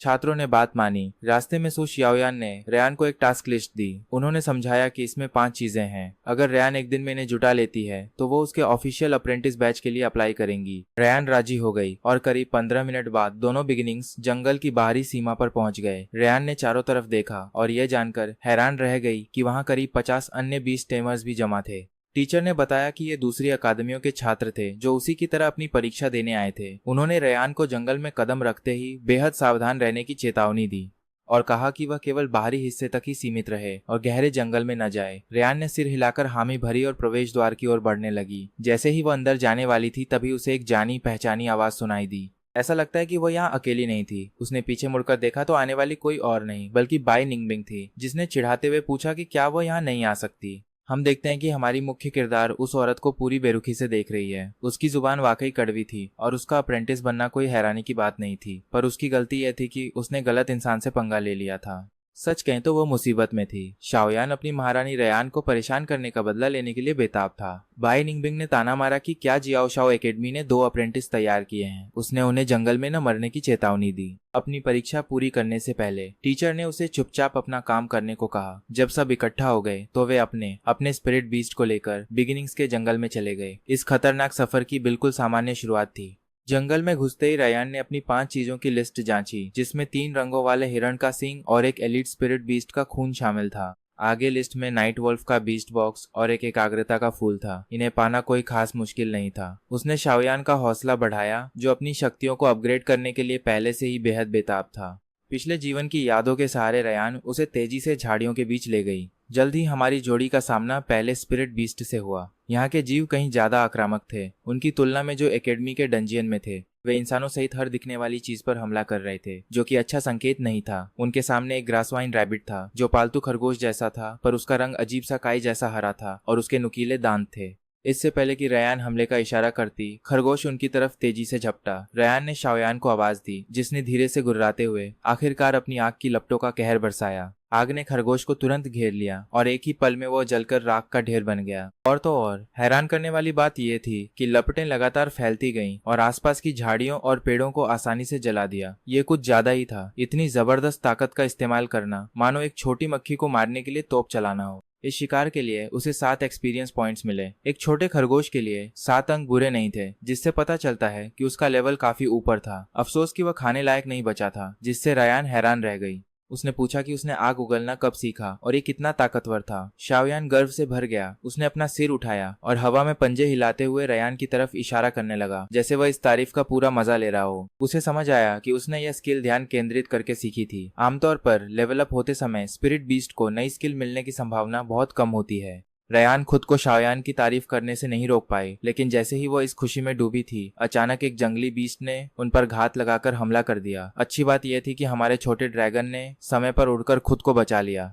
पीछे देखने पर पता चला कि एक भूरे रंग का कछुआ वहां आ चुका था। लगता है कि ये कछुआ चोरी छिपे हमला करने में माहिर था। रयान ने शाओयान को सावधान रहने को कहा और उसकी पहचान बैक आर्मर्ड कछुए के रूप में की। शेल के पैटर्न से लग रहा था कि यह कम से कम लेवल 10 का था। उसने बताया कि इसका डिफेंस बहुत मजबूत है, इसीलिए सिर पर वॉर करना ही सही होगा। यह रणनीति सुनने में तो सही थी। तभी कछुए ने अपना मुंह खोला और गहरे काले कीचड़ का एक गोला फेंका। चूंकि वह जीव खुद बहुत धीमा था, इसीलिए कीचड़ का वह गोला भी रेंगते हुए आगे बढ़ा। शाओयान के लिए उससे बचना बेहद आसान था। अगले ही पल उसे कछुए के हमले में एक मौका दिखा और वह सीधे उसके सिर पर अपने नुकीले पंजे से हमला करने के लिए झपटा। कछुए ने तुरंत अपना सिर खोल के अंदर खींच लिया। कोई बात नहीं, अगर सिर पर वार नहीं हो सकता था तो शैल ही सही। अपनी एब्सोल्यूट पेनिट्रेशन ताकत के दम पर उसने कछुए की सबसे मजबूत ढाल यानी उसके शैल को एक ही ड्रैगन पंजे के वार से चकनाचूर कर दिया। बैक आर्मर्ड कछुआ हार गया और उसे 35 एक्सपीरियंस पॉइंट्स मिले। कछुए को एक ही बार में ढेर होते देख रयान की आंखें खुशी से चमक उठी। वह हैरान थी कि शाओयान का हमला इतना ताकतवर हो चुका था। जब वो हैरान खड़ी थी, तब तक वो कछुए के मांस की तरफ बढ़ चुका था। उसके मुंह से टपकती लार देखकर रयान सब समझ गई। उसने मुस्कुराते हुए उसे पेटू कहा और मदद करने के लिए आगे बढ़ी। आखिर इस कछुए के पास अभी भी कई काम के हिस्से बचे थे। रयान ने टूटे हुए शेल के बड़े टुकड़ों को इकट्ठा करना शुरू किया, जो असल में काफी कीमती होते हैं। इनका इस्तेमाल बीस्ट टैमर्स के लिए सुरक्षा कवच बनाने या पैसे के लिए बेचने में किया जा सकता है। अपना काम खत्म कर रयान ने बचे हुए मांस को पकने के लिए रख दिया। जल्द ही जंगल की हवा में एक लजीज खुशबू फैलने लगी। मांस की खुशबू के बावजूद शाओयान ने अपनी सतर्कता कम नहीं की और आसपास पैनी नजर रखी। ऐसी खुशबू निश्चित रूप से दूसरों को आकर्षित करेगी। इस तरह उन्हें शिकार ढूंढने में समय बर्बाद नहीं करना पड़ेगा। जैसा उसने सोचा था, खुशबू सूंघकर जंगली जानवर खिंचे चले आए। जब वे इकट्ठा होने लगे तब मांस भूनने में व्यस्त रयान को कुछ गड़बड़ होने का एहसास हुआ। लेकिन इससे पहले कि वो कोई कदम उठाती, झाड़ियों से एक फ्लेम मेन सुअर बाहर निकल आया। खुद चलकर अपने पास आते भोजन को देखकर शॉनयान ने सीधे उसके सिर पर ड्रैगन क्लॉ से हमला किया। पर हैरान करने वाली बात यह थी कि इस सुअर का गुस्सा भी उसके नाम जितना ही भयंकर था। उसने बचने के बजाय अपने भीतर आग समेट ली। उसने अपनी शारीरिक ऊर्जा समेटकर सीधे उस पर टक्कर मारी। टकराते ही शॉन का स्केल आर्मर डिफेंस एक्टिवेट हो गया, जिसने कुछ नुकसान सुअर पर वापस रिफ्लेक्ट कर दिया। फिर भी उसे लगा कि इस जीव की चमड़ी तो कछुए के खोल से भी ज्यादा मोटी थी। अभी वह हैरान ही था कि फ्लेममेन बोर्ड ने खुद को जोर से झटका दिया, जिससे उसकी पीठ के सुलगते कांटे हिट सीकिंग मिसाइलों की तरह उसकी तरफ उड़ने लगे। तभी रुईयान चिल्लाई और उसे सावधान रहने को कहा, क्योंकि वे कांटे बुरी तरह जला सकते थे। शॉनयान ने हामी भरी। उसके दिमाग में एक तरकीब आ चुकी थी। अगर इनसे बचना इतना मुश्किल था तो उसने सीधे इन्हें तबाह करने का ही फैसला किया। उसने अपना मुंह खोलकर आग की एक भयंकर लपट छोड़ी, जिससे वे कांटे पल भर में राख में बदल गए। उस जीव का सुरक्षा कवच टूटते ही वह तेजी से आगे बढ़ा और उसने सुअर का काम हमेशा के लिए तमाम करने के लिए ड्रैगन क्लॉ का इस्तेमाल किया। सुअर को हराकर उसे 29 एक्सपीरियंस पॉइंट्स मिले, जिससे उसकी लिमिट पार हो गई और वह सीधे लेवल 6 पर पहुंच गया। इसके बाद उसे एक नया गोल्ड ट्रेड चुनने का मौका मिला। उसकी खुशी का ठिकाना नहीं रहा जब उसने आई ऑफ इनसाइट नाम की एक दुर्लभ स्किल हासिल की। पल भर को उसे लगा कि यह एक्स रे विजन है और उसके दिमाग में एक अजीब ख्याल आया। हालांकि सिस्टम ने साफ किया कि आई ऑफ इनसाइट केवल स्पिरिट बीस्ट और वस्तुओं पर काम करती है। वो ख्याल तो तुरंत गायब हो गया, लेकिन सामने वाले के स्टैट्स देख पाना अब भी बेहद कमाल का फायदा था। जंग खत्म होने पर उसने आखिरकार भोजन का आनंद लेने का सोचा। उसने भुने हुए कछुए के मांस का एक टुकड़ा उठाया, लेकिन इससे पहले कि वह एक निवाला भी ले पाता, एक और खूंखार जंगली जानवर उनकी तरफ लपका। उसे लगा कि मामूली खाना खाने के लिए भी इतनी आफत नहीं होनी चाहिए।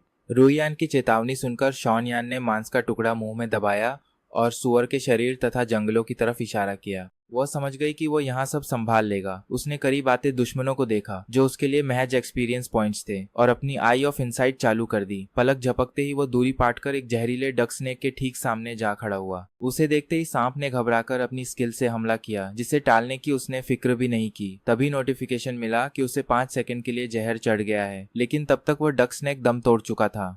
उसे 8 एक्सपीरियंस पॉइंट्स और सांप का दांत मिला, जिससे ऐसा जहर निकलता था जो इंसानों और स्पिरिट बीस्ट दोनों को लकवा मार सकता था। ठीक उसी पल जब उसने उस जहरीले सांप का काम तमाम किया, बाकी बचे जानवर तेजी से रुईयान की तरफ झपटने लगे। शॉन यान ने बिना कोई वक्त गंवाए तुरंत ड्रैगन आई ब्लास्ट छोड़ दिया। उसके रास्ते में आने वाले सभी पेड़, पौधे और जंगली जीव तुरंत जलकर राख हो गए। उस एरिया ऑफ इफेक्ट हमले से उसे 30 एक्सपीरियंस पॉइंट्स मिले। सच कहें तो उस पर घात लगाने की उनकी कोशिश बेवकूफी थी। अपने साथियों को इस तरह खाक होते देख वे हैरान रह गए। पल भर में बचे हुए जानवर ठिठक कर रुक गए और उनका गुस्सा अब सिर्फ जान बचाने की जद्दोजहद में बदल गया। उन्होंने हवा में उड़ते उसकी तरफ खौफनाक नजरों से देखा और जंगल की गहराइयों में भाग गए।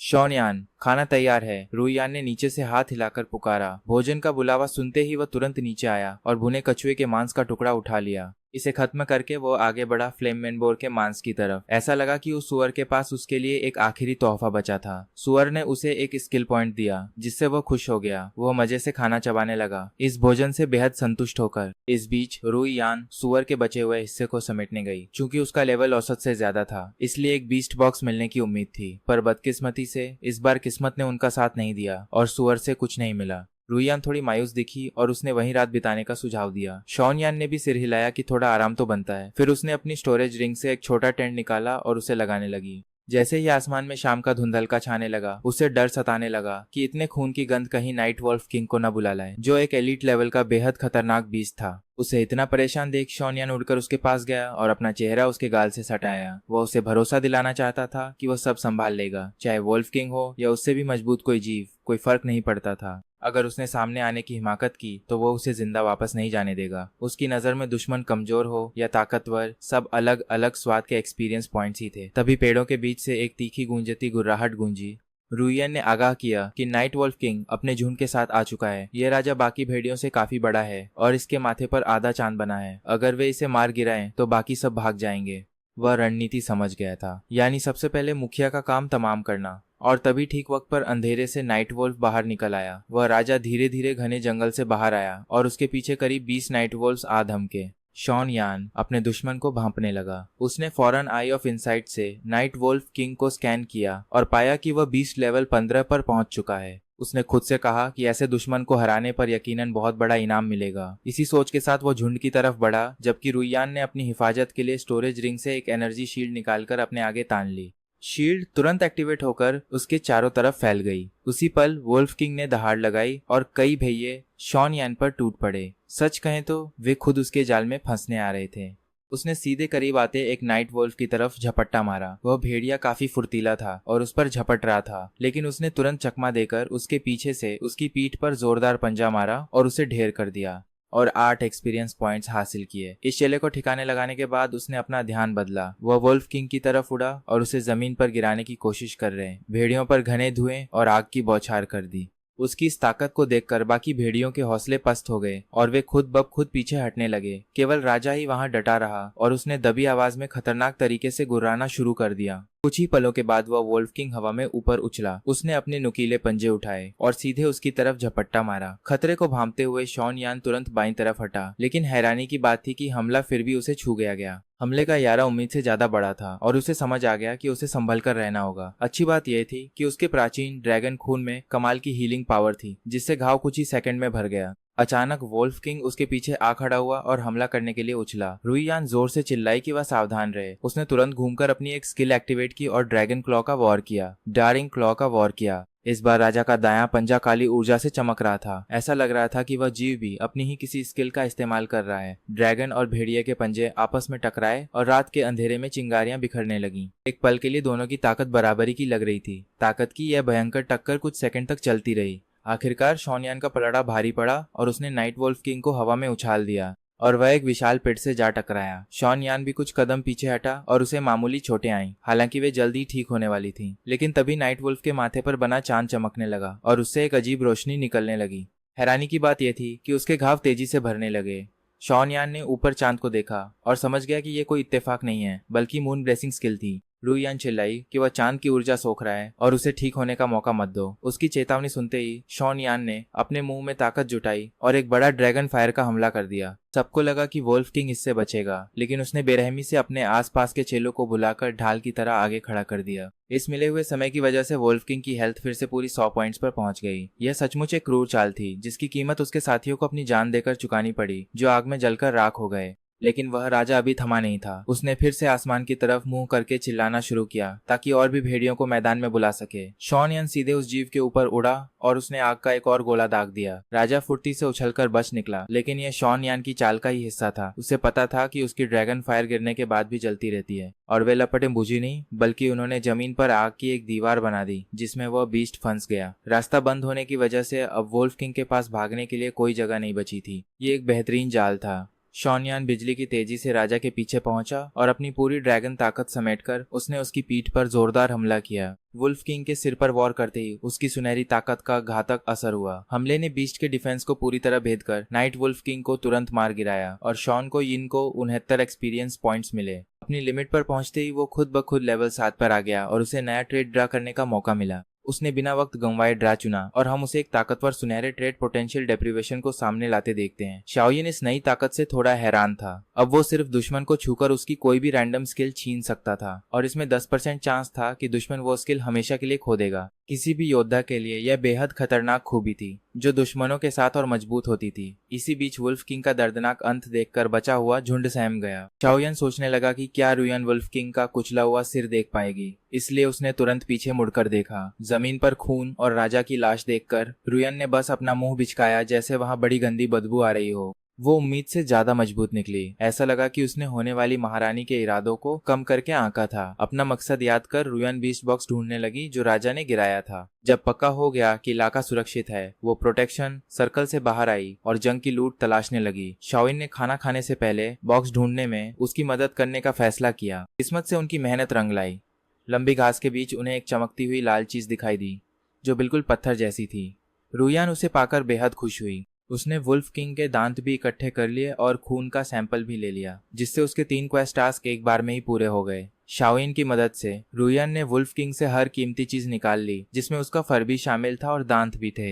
यह वाकई एक शानदार कमाई थी, क्योंकि ये चीजें बेहद कीमती थीं। रुयान ने शाओयिन की तारीफ की। वो हैरान थी कि एक एलीट लेवल का नाइट वुल्फ किंग भी उसका मुकाबला नहीं कर पाया। अपनी तारीफ सुनकर उसने गर्व से अपना ड्रैगन का सिर ऊपर उठाया। अभी सिर्फ एक ही दिन बीता था और वो खुद को काफी कामयाब महसूस कर रहा था। 2 दिन बचे होने से उसे लगा कि शायद वो अपना दूसरा एवोल्यूशन भी पूरा कर लेगा। लड़ाई के बाद रुयान काम पर लग गई और बचे हुए मांस को स्वादिष्ट स्टेक में काट दिया, जिसे शाओयिन ने तुरंत चट कर दिया। उसे हैरान करते हुए वो मांस खाने पर एक इनाम मिला। उसे चेक करने पर एक नई स्किल हासिल हुई थी। उसने देखा कि ये लेवल 2 की नाइट क्लॉज थी, जो कुछ जानी पहचानी लग रही थी। साफ था कि यह उसी वुल्फ किंग की स्किल थी। चूंकि उसके खुद के पंजे थे, इसलिए यह उस पर बिल्कुल फिट बैठी। भरपेट खाने के बाद सुबह होने लगी और रुयान ने उसे गले लगा लिया ताकि वो आगे बढ़ने से पहले थोड़ी देर सो सकें। अब उन्हें ट्राइकलर एंटलर्स और स्पिरिट सूद फ्लावर ढूंढना था।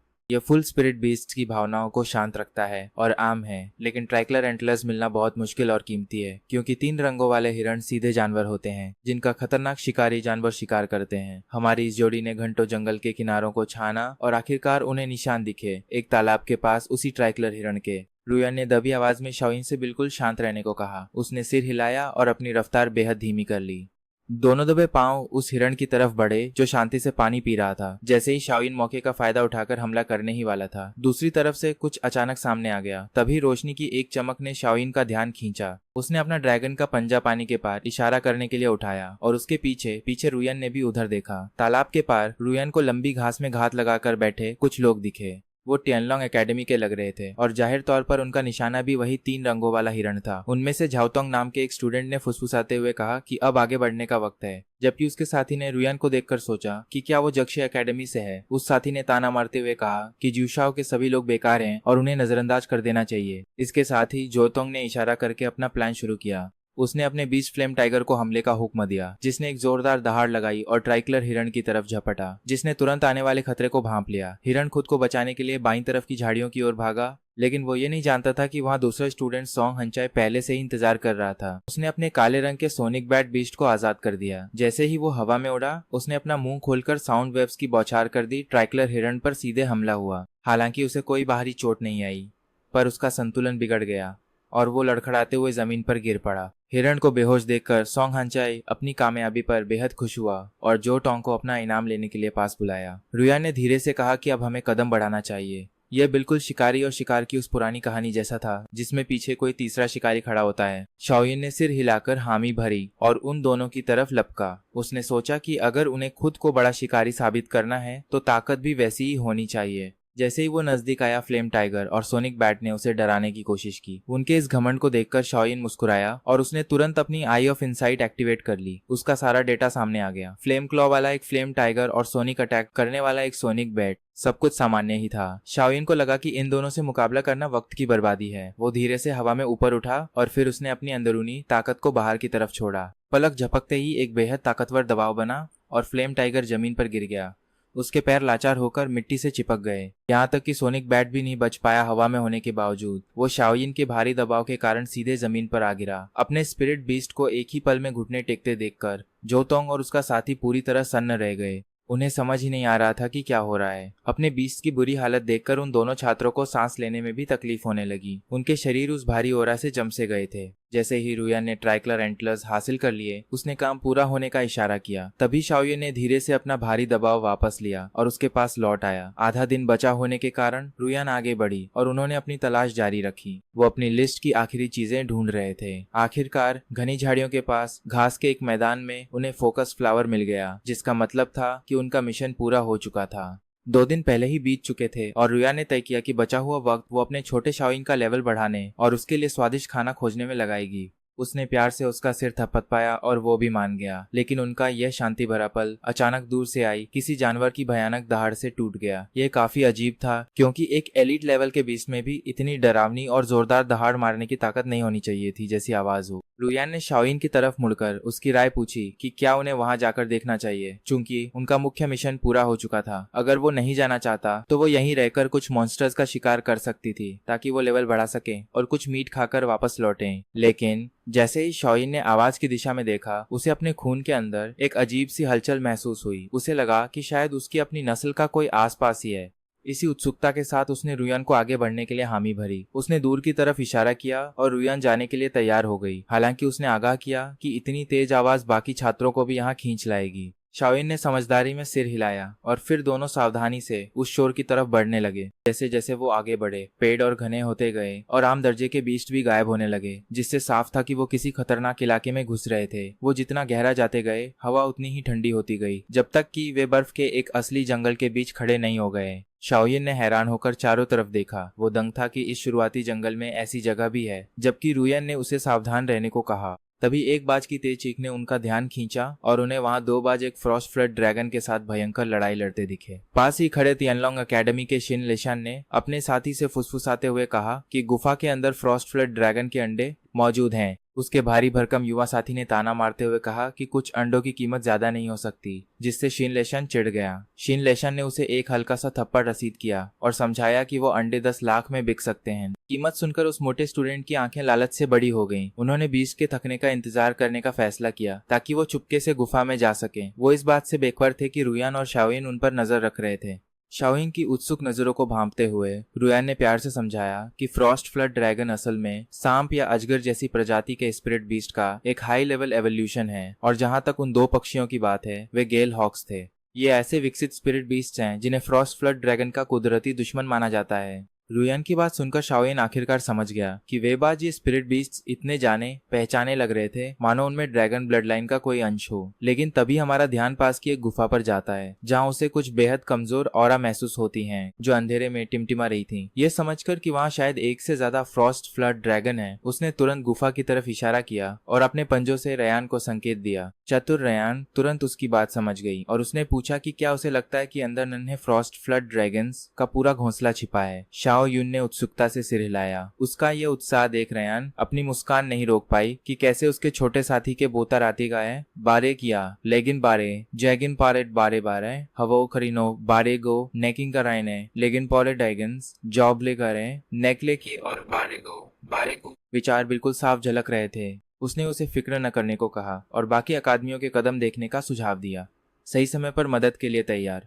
शाओ युन उत्साह से मान गया। उसका दिल खुशी से भर गया। तभी उन्होंने देखा कि बाहर का ड्रैगन कमजोर पड़ने लगा है। उस जीव को कमजोर देख त्यानलोंग एकेडमी के 2 छात्र लालच में आकर आगे दौड़ पड़े। उन्होंने लेशान की चेतावनी को पूरी तरह नजरअंदाज कर दिया। यह एक जानलेवा भूल थी। अगले ही पल ड्रैगन ने बर्फीली ऊर्जा का ऐसा झोंका छोड़ा जिसने दोनों लड़कों को तुरंत बर्फ बना दिया। वे बर्फ की मूर्तियां बन गए। इस बीच दोनों गैलहॉक्स अपनी तेज रफ्तार से आसमान में ऊंचे उड़ गए और उस बर्फीली धुंध से बाल बाल बच निकले जिसने छात्रों को जमाया था। उन हॉक्स ने ड्रैगन पर ताबड़तोड़ हमले शुरू कर दिए। ड्रैगन गुफा के मुहाने पर ही अड्डा रहा क्योंकि अपने घर को बचाने के लिए उसका वहां डटे रहना जरूरी था। वह लाचार हो गया था। वह सिर्फ अपना बचाव कर रहा था और जख्मों से भर गया। इस बेहतरीन मौके को देखकर लेशान ने आगे बढ़ने का फैसला किया और अपने साथियों को लेकर चुपके से गुफा में घुस गया। जैसे ही रयान पीछे जाने लगी उसे बाई निंगबिंग की ठंडी मजाकिया आवाज ने रोक दिया।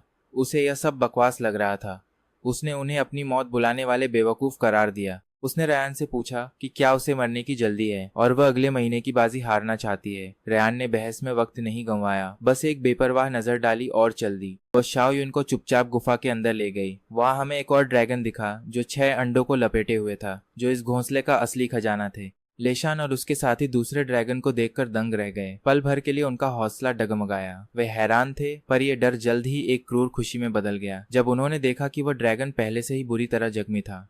इसे लॉटरी मानकर लेशान ने अपने स्पिरिट बीस्ट को उस लाचार मां पर टूट पड़ने का हुक्म दिया जिसका अंत अब करीब था, जबकि उनका पूरा ध्यान उन कीमती अंडों को चुराने पर था। हमला देख उस जख्मी ड्रैगन ने मुकाबला करना चाहा, लेकिन बाकी स्पिरिट बीस्ट के हमलों ने उसे रोक दिया। वो अपनी आखिरी सांसें गिन रही थी और उन हमलों को झेलना ही उसकी बची खुची ताकत की आखिरी सीमा थी। लालची लेशान और उसके साथी तेजी से आगे बढ़े। एक एक करके सारे अंडे उठाए और बाहर भागने लगे। जैसे ही अंडे वहां से हिले, बाहर लड़ रहे उस ड्रैगन को खतरा महसूस हुआ और उसने तुरंत गुफा की तरफ भागना चाहा, लेकिन वे दोनों हॉक्स लगातार उस पर झपटते रहे, जिससे उसके पास वापस लौटने का न तो कोई मौका बचा और न ही ताकत।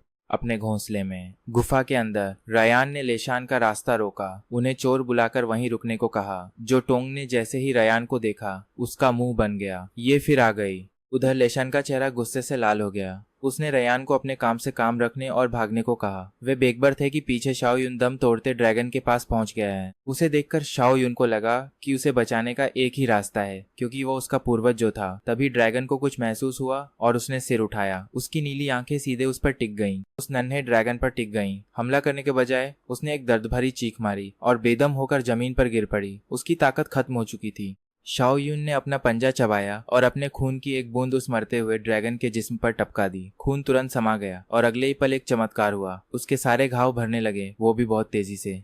सिर्फ कुछ सेकंड में मौत के मुंह में खड़ा वो ड्रैगन पूरी तरह ठीक हो गया। अब वो पहले से भी ज्यादा ताकतवर लग रहा था। उसने हैरान होकर अपना सिर उठाया और शाओ युन को देखने लगा। उसे अपने इस बदलाव पर यकीन नहीं हो रहा था। शाओ युन की आंखों में उसे अपनी आत्मा को कंपाने वाला एक भारी दबाव महसूस हुआ, जो एक शुद्ध प्राचीन खून का असर था। उस ड्रैगन ने उठकर अपना सिर झुका दिया, जो समर्पण का सबसे बड़ा रूप है। वह इस जीवन दान के लिए उसकी आभारी थी, लेकिन शाओ युन ने बस बेपरवाही से अपना पंजा हिलाया, जैसे जान बचाना कोई छोटी बात हो। उसने गुफा के दरवाजे की तरफ इशारा किया, मानो कह रहा हो कि अब इन चोरों को सबक सिखाने का वक्त आ गया है। उसने उसे समझाया कि बाहर खड़ी उस लड़की को कोई नुकसान न पहुंचे। शियानबिंग जियाओ ने हामी भरी। उसकी आंखों में गुस्सा चमक उठा। हुक्म मानकर वह हमले के लिए तैयार होने लगी। उधर गुफा के मुहाने पर एक छात्र अपना आपा खो बैठा। लेशान ने चिल्लाकर कहा कि बातें बंद करो और इस लड़की के टुकड़े कर दो, लेकिन अगले ही पल ऊपर से एक बड़ा खूनी जबड़ा नीचे आया। ड्रैगन ने उस इंसान को एक ही बार में जिंदा निगल लिया। बाकी लोग अपने साथी को यूं गायब होते देख सन्न रह गए। यह उनकी योजना में नहीं था। वे हैरान थे कि मरता हुआ ड्रैगन अचानक ऐसे कैसे जी उठा, मानो उसे कोई जादुई नया जीवन मिल गया हो। दहशत में आकर उस ग्रुप ने अपने बीस्ट को हमले का हुक्म दिया, पर उनकी औकात के बाद ड्रैगन का बाल भी बांका नहीं कर सकते थे। उसने बस अपनी पूंछ घुमाई और उन सबका काम तमाम कर दिया। त्यालोंग एकेडमी के छात्र ये तबाही देख कांप उठे। उनमें से एक तो डर के मारे चीखते हुए चुराए अंडे वहीं फेंककर घुटनों के बल भागने की कोशिश करने लगा। वह जान बचाकर गुफा से बाहर भागा। उसने सोचा होगा कि बाहर जाना सुरक्षित है, पर बाहर पैर रखते ही ऊपर उड़ रहे गेलहॉक्स ने उसे दबोच लिया। इस बीच बाकी लोगों ने भी अपना लालच छोड़ा, अंडे गिराए और इधर उधर भागने लगे। कुछ किस्मत वाले तो जंगल के पार पहुंच गए, पर बदकिस्मत वाले लोग उन गेल हॉक्स का भोजन बन गए। कुछ ही मिनटों में गुफा में सिर्फ रयान ही बची थी। शाओ युन के इशारे पर शियानबिंग जियाओ तुरंत बाहर की तरफ झपटी ताकि अपने साथी की मदद कर सके। रयान तुरंत शाओ युन के पास पहुंची। उसका चेहरा चमक रहा था। उसने उसकी शक्ति की तारीफ की और पूछा कि उसने यह चमत्कार कैसे किया, जिससे ड्रैगन पल भर में चंगा हो गया। शाओ युन गर्व से फूलकर तनकर खड़ा हो गया और अपने पंजों को कमर पर रख लिया। सच कहें तो यह अंदाज बेहद प्यारा लग रहा था। रयान उसे देखकर हंस पड़ी, लेकिन बाहर अब भी खतरा टला नहीं था। नर ड्रैगन गेल हॉक्स के चंगुल में फांसा था। जैसे ही वे उसका खात्मा करने वाले थे, तभी उसकी साथी शियानबिंग जियाओ बाहर आई और जंग में कूद पड़ी। उसकी ताकत अब पहले से कई गुना ज्यादा थी और उसकी बर्फीली मौजूदगी ही कहर बरपा रही थी। उसकी ताकत ने दोनों गेल हॉक्स को घुटनों पर ला दिया। फिर भी वे हार मानने को तैयार नहीं थे और हमला करते रहे। तब शाओ युन ने बाहर आने का फैसला किया। उसने ऐसी भयंकर दहाड़ मारी जिससे पूरा जंगल दहल उठा। इस आवाज ने उन गेल हॉक्स की लड़ने की हिम्मत तोड़ दी। उनका दिमाग भले ही कमजोर हो, लेकिन उनकी रगों में बहते प्राचीन खून ने उन्हें साफ आगाह कर दिया कि वे गलत मुसीबत से टकरा गए हैं। इशारा बिल्कुल साफ था और वे गेल हॉक्स वहां से तुरंत अपने जख्मी साथी को लेकर बहुत दूर भाग गए। अब तक नर ड्रैगन की सांसें उखड़ रही थीं। उसकी मादा तड़पकर उसके पास आई और अपनी जादुई बर्फ से उसे बचाने लगी, लेकिन उसके जख्म बहुत गहरे थे और उसकी कमजोर शक्ति उसे बचाने के लिए काफी नहीं थी। यह देखकर रयान का दिल पसीज गया और वह मदद के लिए गुहार लगाने लगी। शाओयान से उस बेचारे जीव को बचाने के लिए कहना, सच कहें तो वह शुरू से यही करना चाहता था। और फिर हमने अपनी आंखों के सामने वो चमत्कार होते देखा। जैसे ही खून की एक बूंद उस मरते हुए ड्रैगन के शरीर पर गिरी, उसका शरीर पल भर में बदलने लगा। उसके घाव इतनी तेजी से भरने लगे जिसे कोई भी साफ देख सकता था। रायन फटी आंखों से यह सब देख रही थी। उसे अपनी आंखों पर यकीन नहीं हो रहा था जो वह देख रही थी। वह हैरान होकर चिल्लाई कि वह इतनी जल्दी कैसे ठीक हो गया। उसने शाओयुन की ताकत की तारीफ की। हमारा नन्हा पूर्वज गर्व से अपना सिर उठा लेता है। आखिर यह एंसेस्टर ड्रैगन का खून जो है। कुछ ही मिनटों में नर ड्रैगन की ताकत पूरी तरह वापस आ गई, बल्कि उसकी शक्ति अपने सबसे ऊंचे स्तर पर पहुंच चुकी थी। यह एहसास होते ही कि उनका रक्षक कौन है, दोनों ड्रैगन सम्मान में तुरंत शॉन यान के सामने घुटने टेक देते हैं। वे अपनी जान बचाने के लिए उस सीनियर को दिल से धन्यवाद देते हैं। शॉन यान बस बेपरवाही से अपना पंजा हिलाता है, जैसे ड्रैगन को बचाना उसके लिए कोई मामूली काम हो। इसके बाद वे ड्रैगन उन्हें गुफा के अंदर चलने का न्योता देते हैं और कहते हैं कि उनके पास एक उपहार है। उन दोनों के पीछे पीछे शॉन यान और रायन अंदर जाते हैं। हम गुफा के सबसे गहरे हिस्से में पहुंचते हैं, जहां एक ड्रैगन अचानक बिना किसी चेतावनी के अपना सिर चट्टान की दीवार पर दे मारता है। वह दीवार टूटकर बिखर जाती है और पत्थर के पीछे छिपा एक कमरा सामने आ जाता है। हम तुरंत अंदर देखने जाते हैं कि वहाँ क्या है। अगले ही पल सामने का नजारा देखकर हम हैरान रह गए। रायन ने दीवार पर जमी ठंडी लोहे के अयस्क की भारी मात्रा की ओर इशारा किया। गुफा उस कीमती धातु से भरी थी जो मध्यम रोशनी में चमक रही थी। तभी ड्रैगन एक चमकती हुई नीली जड़ी बूटी के पास गया और उसे आगे बढ़ाते हुए जोर देने लगा कि सीनियर को उनके धन्यवाद का यह तोहफा स्वीकार करना होगा। यह शीन बिंग ड्रैगन क्लैम ग्रास है, जो बर्फीले सांपों और अजगरों की साधना की बाधाओं को पार करने के लिए एक बेहद जरूरी और पौराणिक चीज है। सिर्फ इतना ही नहीं, बल्कि इसके पास आग उगलने वाले जीवों के कारण हुए जलने के घावों को ठीक करने की गजब की ताकत भी है। कुल मिलाकर इसकी कीमत वाकई अनमोल है। रायन की बातें सुनकर शॉन यान ने उन ड्रैगन की तरफ देखा। उसने पूछा कि क्या वे वाकई इस अनमोल झड़ी बूटी को देना चाहते हैं। ड्रैगन्स ने सिर झुकाकर और प्रार्थना करते हुए इसे लेने की विनती की। उनकी नजरों में अपने रक्षक के लिए बहुत छोटी सी भेंट थी। शॉन यान ने पूछा कि क्या उन्हें अब भी शुद्धिकरण के लिए इसकी जरूरत नहीं है, लेकिन ड्रैगन्स ने कहा कि उसकी एक बूंद खून ने ही उस जरूरत को खत्म कर दिया है। उनकी बात मानकर उसने वह जड़ी बूटी ली और तुरंत रायन को दे दी। इतनी बड़ी भेंट पाकर रायन को थोड़ा संकोच महसूस हो रहा था, लेकिन शानबिंग जाओ की आंखों में गहरा आभार देखकर उसने आखिरकार इसे स्वीकार कर ही लिया और इस शानदार सफर के लिए धन्यवाद दिया। लेकिन जैसे ही रायन अपनी खुशकिस्मती मना रही थी, तभी उसे अचानक बिजली के झटके की तरह एक बात याद आई। वह घबराकर 3 दिन की समय सीमा के बारे में चिल्लाई। ट्रायल का समय लगभग खत्म होने वाला है और वे इतनी दूर आ चुके हैं कि दौड़ने पर भी समय से नहीं पहुंच पाएंगे। यह सुनकर शाओइन भी बेचैन हो गया। सच कहें तो वो भी इस बारे में भूल चुका था। वह तो पूरी तरह भूल ही गया था कि कोई ट्रायल भी चल रहा था। इधर समय बीत रहा था और सिर्फ आधा घंटा बचा था। हम वापस सभा स्थल पर पहुंचते हैं, जहां निंगबिंग सबसे पहले आ चुका था। जब उससे पूछा गया कि क्या उसने रुयन को देखा है, तो उसने रूखेपन से कहा कि वह अब तक किसी सियानबिंग जाओ का भोजन बन चुकी होगी। ऐसे खतरनाक जीव का नाम सुनकर सु शाओयान हैरान रह गई और उसने पूछा कि क्या वे वाकई मिले थे। निंगबिंग ने दावा किया कि उसने एक बड़ी लड़ाई देखी थी। उसने रुयन के लालच की झूठी कहानी गढ़ी कि उसने ड्रैगन के अंडे चुराने की कोशिश की और अब उसकी लाश भी नहीं बची होगी। शाओलिन ने इस बात पर यकीन करने से इनकार कर दिया और कहा कि रायन वैसी लड़की नहीं है। लेकिन निंगबिंग ने ठंडी मुस्कान के साथ बस इतना कहा कि समय ही सच बताएगा और कोई सफाई नहीं दी कुछ ही मिनटों बाद शुनलिटियन और दूसरे छात्र थके हारे हाल में वापस लौटे। जैसे जैसे समय बीत रहा था हम देख सकते थे कि 3 दिन का यह ट्रायल खत्म होने में सिर्फ 10 मिनट बचे थे। शाओयान परेशान होकर जंगल के रास्ते को देख रही थी, जबकि निंगबिंग मजाक उड़ाते हुए कहता है कि इस लापता होने का जवाब देना मुश्किल होगा। उसने कहा कि समय खत्म होने वाला है, वह कैसे रिपोर्ट करेगी। तभी पास के जंगल से अचानक एक भयानक हलचल की आवाज आई। वह शोर इतना जोरदार था कि सबको साफ सुनाई दे रहा था। हेवनली ड्रैगन एकेडमी के एक टीचर चेत यानरुई ने उस आवाज को सुनकर माथे पर बल डाल लिए। उन्होंने तुरंत छात्रों की रक्षा के लिए अपने जादुई जीव को बुलाया और चिल्लाया कि सब पीछे हट जाओ, कोई बहुत बड़ी मुसीबत आ रही है। छात्रों के चेहरे पीले पड़ गए जब वे पीछे हटने लगे, डर के मारे फुसफुसाते हुए कि शायद शाम्बिंग जाओ उनका पीछा करते हुए आ गया है। हर कोई सतर्क होकर एक खतरनाक लड़ाई के लिए तैयार खड़ा था। अगले ही पल वह विशाल शाम्बिंग जाओ शुरुआत के जंगल से बाहर निकल आया।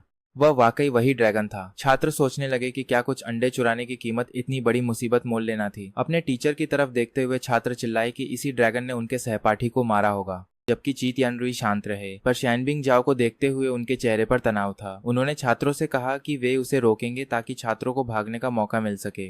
इससे शुनलिटियन और बाकी सभी हैरान रह गए कि उनके टीचर भी उसके सामने कमजोर पड़ रहे थे। लेकिन हमला करने के बजाय शिबिंग जाओ ने धीरे से अपना बड़ा सिर नीचे किया और बड़ी ही कोमलता से रायन को जमीन पर उतार दिया। रायन ने उस महान जीव को धन्यवाद दिया और शैनबिंग जाओ ने सिर हिलाया। फिर पूरे सम्मान के साथ शॉनयान की तरफ देखते हुए उसने ऐलान किया कि शानबिंग जाओ कबीला उसका यह एहसान कभी नहीं भूलेगा और जब भी उसे मदद चाहिए होगी वे हमेशा हाजिर रहेंगे। उसने उसे अपनी बर्फीली गुफा में कभी भी आने का न्योता दिया और उसने भी वापस आने का वादा किया जब उसके पास ठंडे लोहे के अयस की कमी होगी। ड्रैगन ने सिर झुकाकर उसके लौटने का इंतजार करने का वादा किया और फिर वहां से चली गई, जिससे वहां मौजूद भीड़ पूरी तरह हैरान रह गई।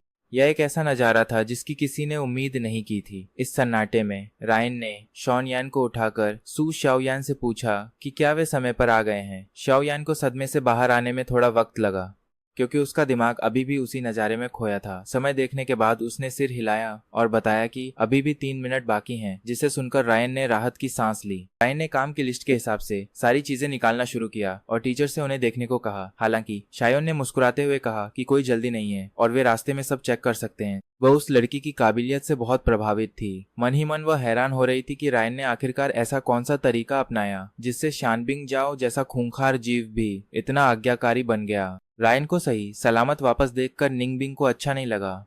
उसने गुस्से में मुंह फेर लिया। वहीं पास में खड़े लियोमिंग ने आंखें सिकोड़कर रायन को बड़े ध्यान से देखा। जाने से पहले उसके दिमाग में शक गहराने लगा। उसने तय किया कि वह इस बारे में और जांच करेगा, क्योंकि जो भी ड्रैगन को पाल सकता है उस पर नजर रखना जरूरी था। जल्द ही शाओयान रायन को जुशाओ एकेडमी वापस ले आई। शायोन ने पुष्टि की कि सभी चीजें सही हैं और रायन को घर जाकर आराम करने को कहा। इतने थका देने वाले दिनों के बाद उसने कहा कि अगर सब ठीक रहा तो कल तक अप्रेंटिस बीस्ट मास्टर का बैच तैयार हो जाएगा और रायन ने उसे दिल से धन्यवाद दिया। हॉस्टल वापस आकर रायन ने शॉनयान से कहा कि ये ट्रायल कितना थका देने वाला था। वो खुद को गंदा महसूस कर रही थी और नहाने चली गई। शॉनयान भी थका और गंदा था। शाम को बिस्तर पर लेटते ही रायन अचानक चौंक कर उठ बैठी। उसे अचानक याद आया कि वह शॉनयान के लिए एक बिस्तर खरीदना भूल गई थी और अपनी इस भूल पर वह शर्मिंदा होकर मुस्कुराई। शॉनयान ने बस कंधे उचका दिए और कहा कि यहाँ मौजूद कंबल भी उसके लिए बिल्कुल सही रहेगा और उसे कोई परेशानी नहीं होगी। इस तरह हमारे दोनों थके हुए यात्री आखिरकार सो गए। अगर आपको ये कहानी पसंद आई हो तो कृपया लाइक और सब्सक्राइब करना न भूलें, ताकि आप आगे भी हमारे साथ जुड़े रहें। हमारी कहानी को आगे बढ़ाने में मदद करें और चैनल को शेयर भी सपोर्ट करें, ताकि हम ऐसी कहानियां लाते रहें।